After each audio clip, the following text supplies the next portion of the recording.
of the People's Republic of China probably has always been one of the most intriguing and dimly understood power centers of the world. Having seen dynasties rise and fall, so many foreign powers come and go, Peking has shown the world a cautious face. And perhaps the caution was understandable. There is a sense in which silence inaugurated the biggest social experiment our century has known so far.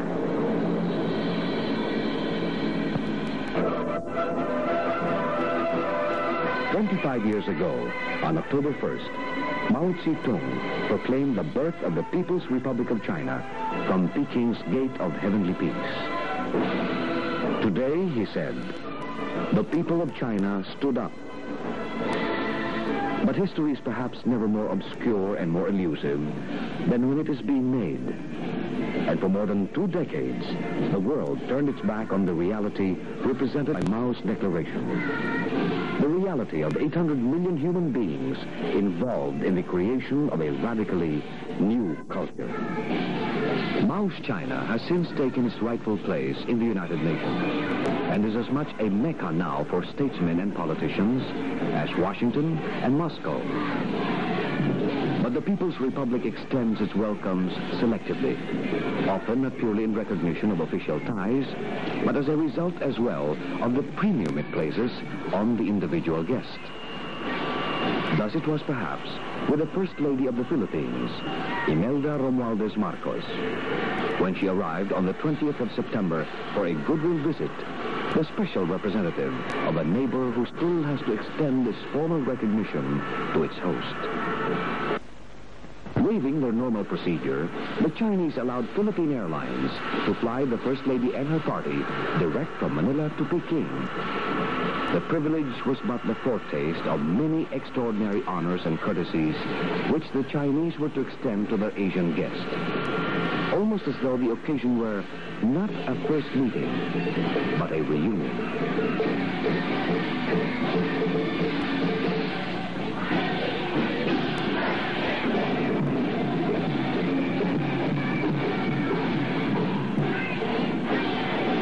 Mrs. Marcos, her son Ferdinand Jr., and the rest of her party, including Secretary of Industry Vicente Paterno, arrived to a welcome worthy of a head of state. Leading the welcome was Vice Premier Li Shenyan, one of 2 men who had been running the Chinese government since June, when Premier Zhou Enlai entered the hospital for major treatment. Important ministries and state agencies were well represented, along with members of the diplomatic community. And 2,000 children greeted the guests with an exuberance of color and sound. By any standards, the welcome was overwhelming. It set the tone for the crescendo of attention that followed.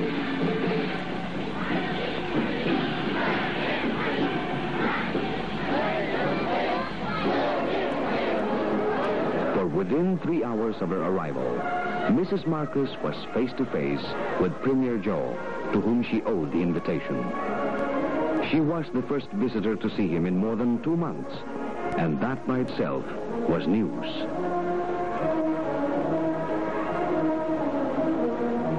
Touched by the First Lady's gift of fresh orchids from the Philippines and in high spirits, the old gallant told her, "Mrs. Marcos, your visit has made me well." Disproving unfounded speculation that Zhou's 2-month absence from public view boded his retreat from the front ranks of power, the meeting made headlines in Asia the next day and big news around the world.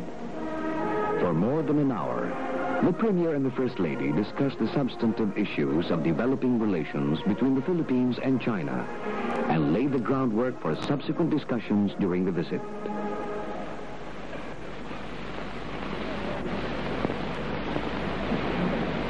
Zhou deputized Vice Premier Li to pursue the talks with Mrs. Marcos and Secretary Paterno.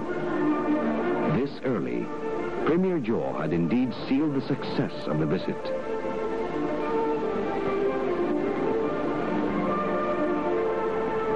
In the next hour, another Chinese leader went out of the way to welcome Mrs. Marcos personally. That night at the Great Hall of the People, Vice Premier Lee hosted a banquet for Mrs. Marcos in the name of Premier Joe. Recent friendly and trade exchanges between the Philippines and China, Lee noted, were proof that countries with different social systems can develop their relations in peaceful coexistence. And Mrs. Marcos replied that the time has come to see what steps the two countries can take to forward relations more deliberately. On her last night in Peking 3 days later, Mrs. Marcos gave a return banquet in the same hall.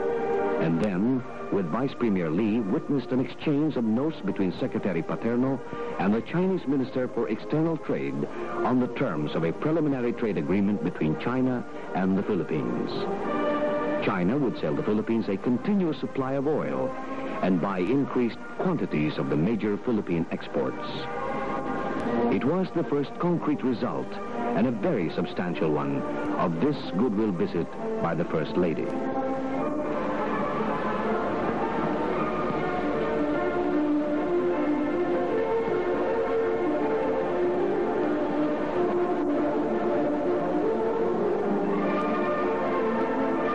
At the Double Bridge Commune outside Peking, she observed at first hand the integrated organization which the Chinese have evolved as their basic social, political, and economic unit. In a land where 4 out of every 5 persons till the soil, self-sufficiency through hard work and self-reliance has been the goal, whether it be running their own affairs, providing the basic services in health and education, or production on the farm and suitable rural industries. Health services, for example, combine professional care with the work of barefoot doctors, Western medicine with traditional methods. In every way, old methods and new ones are continually synthesized. A good harvest will owe as much to patient cultivation with hoe and plow as to the new high-yielding varieties, to night soil for fertilizer, as to modern ways of irrigation and water management. If not the land of milk and honey, China today has progressed dramatically from the widespread hunger and poverty among its masses before 1949 to enviable status as the only developing nation able to feed itself today besides storing food for emergencies.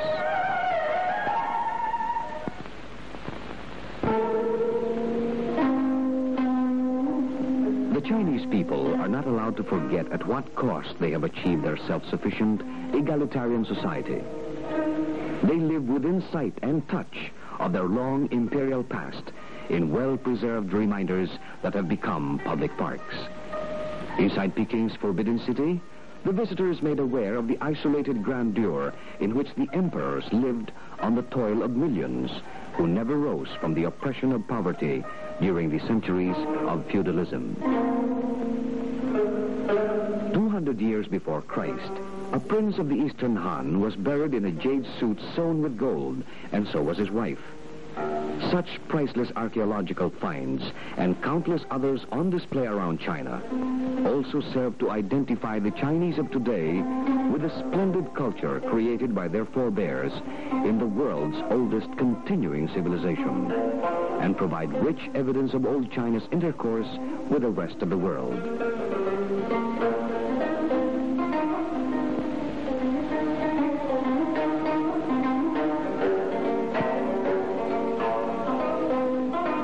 At the Great Wall in Pataling, Mrs. Marcos saw one of the world's engineering wonders, the only human structure, according to the astronauts, that is visible from the moon. In the 3rd century before Christ, China's vaunted first emperor put 300,000 men at work to build this 4,000-mile fortification against the barbarians of the north. The Chinese like to point out today that the emperor eventually lost his throne, not at the hands of the invaders, but in a revolt of the masses who disputed his sense of national priorities. Like many historical marvels, the wall today remains as much a monument to mankind's remarkable abilities as to its follies. 18 centuries separate the Great Wall of the Qins from the imperial tombs of the Mings. The 40-hectare grounds of the royal necropolis used to be off-limits to anyone living, apart from those in charge of its upkeep. It is now a favorite picnic site for the masses. Generously applauded by the Sunday crowds, Mrs. Marcos was led to the subterranean vaults where the Emperor Wan Li and his empresses were buried. The only one excavated of the 13 Ming tombs, it was a veritable underground palace. Forced labor, equivalent to 30,000 workdays daily for 6 years, and national treasure worth twice China's annual income in those years, went into the building of these memorials. Today, they serve to focus more sharply the socially productive labors of China's new society.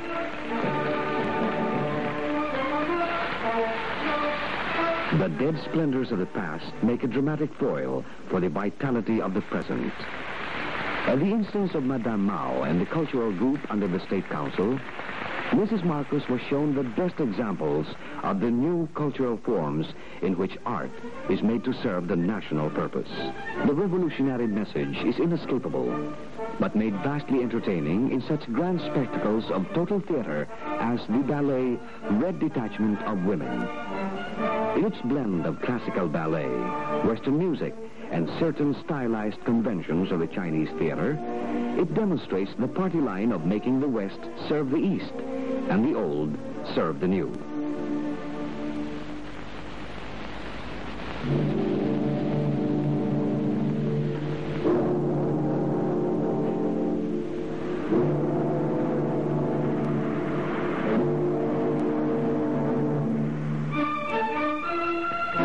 One need not accept the message to acknowledge excellence and creativity.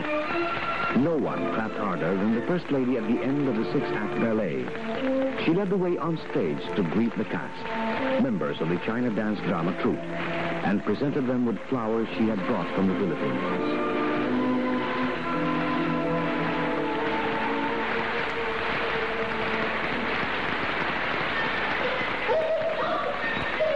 The following night, the command performance for Mrs. Marcos moved from the Great Hall of the People to the modest theater of the Peking Workers' Club.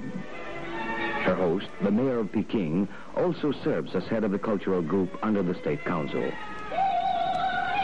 Azalea Mountain, presented by the Peking Opera Troupe, was as impressive as the ballet, though it owed more to traditional Chinese opera than to the Western form.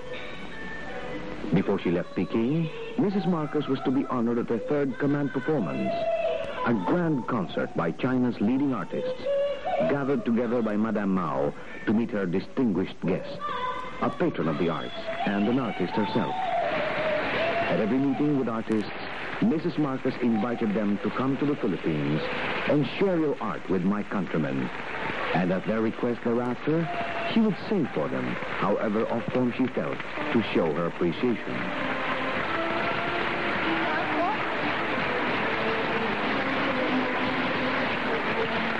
The Chinese also made provisions in the First Lady's schedule for attendance at Sunday Mass. Though formal religion is discouraged in China, religious freedom is allowed in theory. The Christian churches that operate are self-supported and administered, free of foreign ties. Mrs. Marcos heard Mass at Peking's Southern Church, Nantang.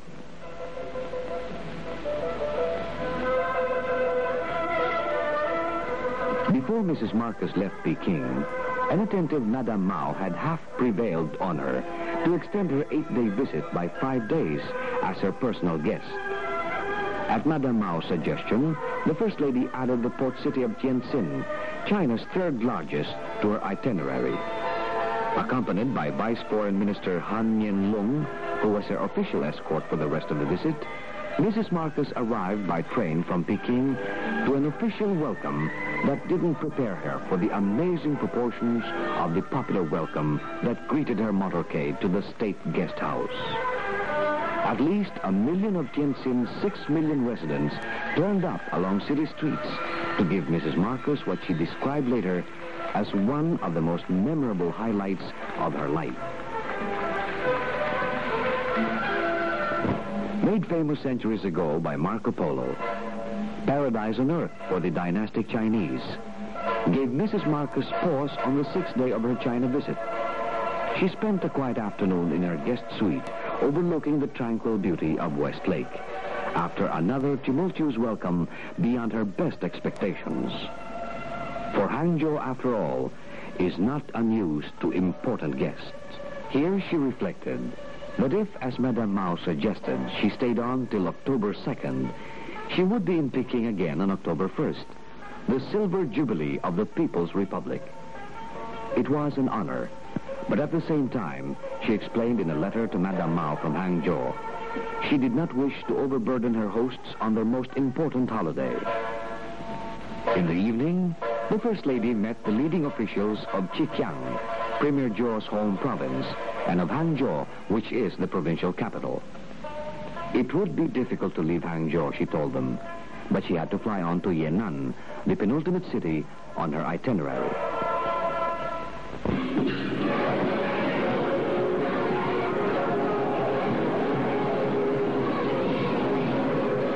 Yan'an is sacred ground in the annals of the Chinese Revolution, but it is seldom on the visiting list of VIPs.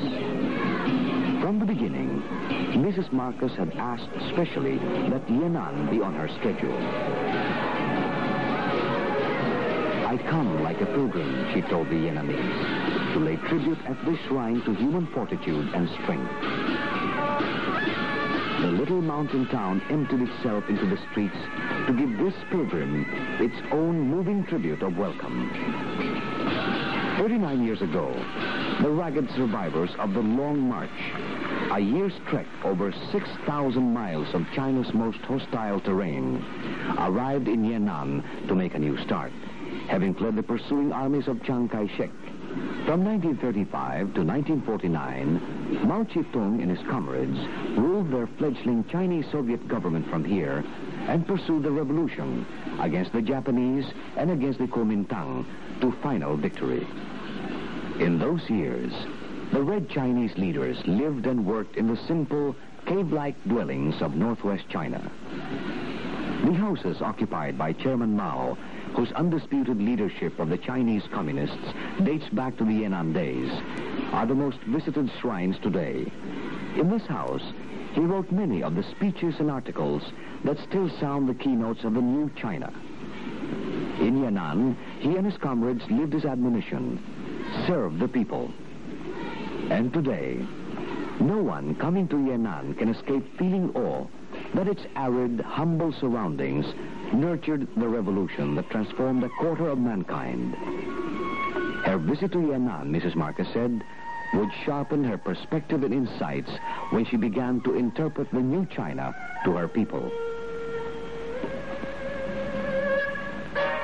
It was fitting preparation for her dramatic, unscheduled meeting with Chairman Mao on the 27th of September. He had her fetched by special jet at Xi'an, where she stopped over after Yan'an to change planes for Shanghai. Now she and her son were at his villa in Wuhan, a city in central China where fall and winter are mild. In every speech since she arrived in China, Mrs. Marcus never failed to pay tribute to Chairman Mao as one of the greatest leaders in history. After this meeting, she recalls with affection and awe the humanity and love he irradiated, his robust humor, his oriental gentleness. "We are ready whenever you are for normal relations," the chairman assured her, and added in parting that he looked forward to meeting President Marcus one day.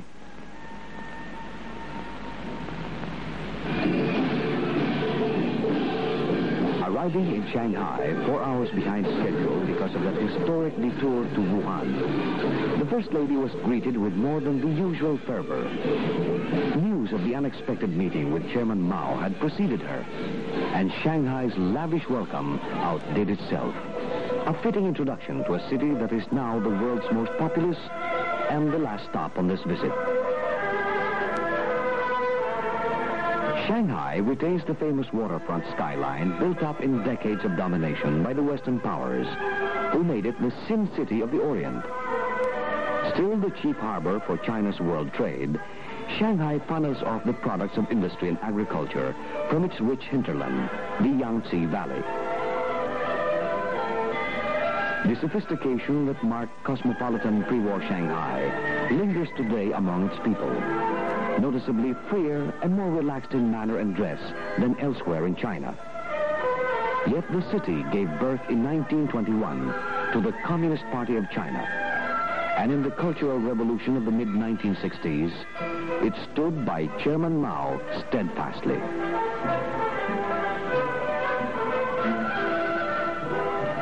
For the visitor with only a day or two to spend in Shanghai, the best introduction to the range, level, and quality of China's industry and technology is the permanent industrial exhibition housed in the former palace of Sino-Soviet friendship. Here, as at every place she visited in Shanghai, children welcomed Mrs. Marcus with their happy faces and chants.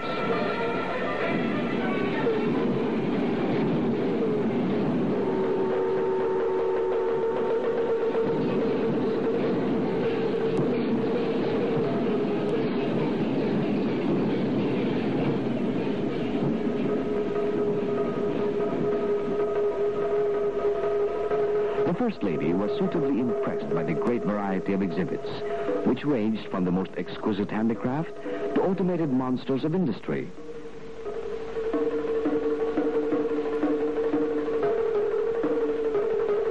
A section on vehicles displayed everything from giant payloaders to a custom-built limousine for VIPs.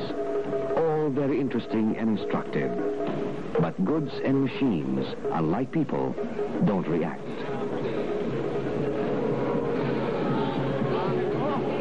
And for Mrs. Marcus, the joy of this visit was, above all, an interaction with all those she met, but instantly passed beyond any language barrier to a community of spirit. She roused the sense of kinship wherever she went, and she gave back in full measure.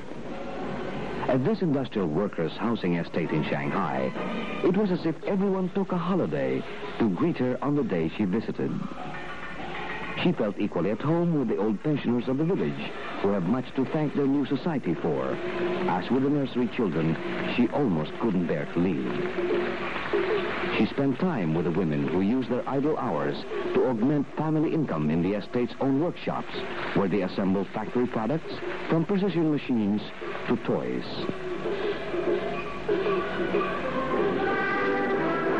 Later, at the Shanghai Children's Palace, she would watch, fascinated for hours, the wide range of artistic, scientific, and industrial training that the state provides for free to talented children under the age of 16. The activities amplify, at the same time, the children's indoctrination in the tenets of China's new society. But life in China today is, after all, a never-ending indoctrination in that society. It seems to work for them, though China's experience only proves that no system is absolute, that every system works best according to the way it is adapted to the needs and circumstances of the society it defines. In the new China that Mrs. Marcus saw, the theme was hard, unremitting work, within a system which nevertheless leaves children to dance and acrobats to prance when the occasion demands. But in this society, diligence and excellence are prized in work, study, or art, not for individual glory or ambition, but for their value to the common good. In the routine tasks of day-to-day, as in the highly skilled numbers of an acrobatic troupe, it is teamwork that counts, and there are no superstars. And the delicate balancing act of national survival in the modern age is lightened by moments of grace and felicity.